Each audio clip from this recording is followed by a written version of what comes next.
Lan duinaren kontzeptuari buruz asko hitz egiten da gure eguneroko bizitzan. Lan duina sortu ahal izateko, politikari profesionalek Agenda 2030 moduko plangintzak sortzen dituzte helburu batzuekin. Adibidez, pertsona guztiek lan egitea 2030erako, gaur egungo esklabutzarekin amaitzea, haurrak lan egiteko modurik txarrenak ezabatzea, eta bar. Paperean oso polita dirudi, baina gure eguneroko bizitzan errealitatea ikusten dugu. Ez dira aurrerapenik ematen, langileok egoera kaskarrean jarraitzen dugu, soldata erlatiboak behera doaz, bizitza garestitzen doa. Horregatik, posiblea alda lan duina lortzea ekoizpen modu kapitalistaren barnean? Lan kontzeptua ulertu behar dugu lehenengo. Lan moduan ulertzen duguna lan indarra da.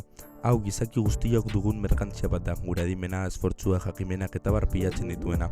Eta produzio bitartekoak dituzten kapitalistei saltzen diegu soldata baten truke. Soldata hori bizitzeko behar ditugun baliabideak lortzeko erabiltzen dugu.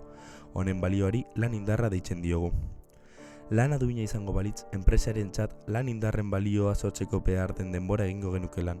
Adibidez, 2 ordurekin beharrezko balioa lortuz gero, bakarrik 2 ordu lan egingo genituzke.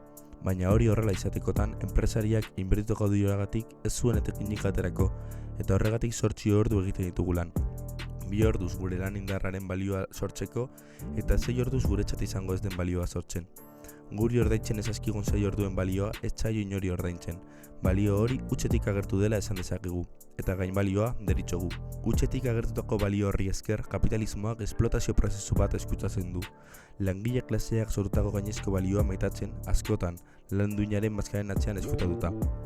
Balio metaketa hori kapitalismoaren erroa da, eta lortzeko modu bakarra langile ongain balioa lapurtzea da. Horregatik, ekoizpen modu kapitalistan ezinezkoa dela lan duinik existitzea. Benetako lan duina, hau da, sortutako balioagatik ordaindua izatea, kapitalismoaren erroen kontra doalako. Orain, lehen egindako galdera erantzuteko informazioa daukagu. Posiblea alda lan duina lortzea ekoizpen modu kapitalistaren barnean? Ez, ekoizpen modu kapitalista gainditu behar dugu eta justua den beste ekoizpen modu bat eraiki behar da benetazko lan duin bat lortu ahal izateko.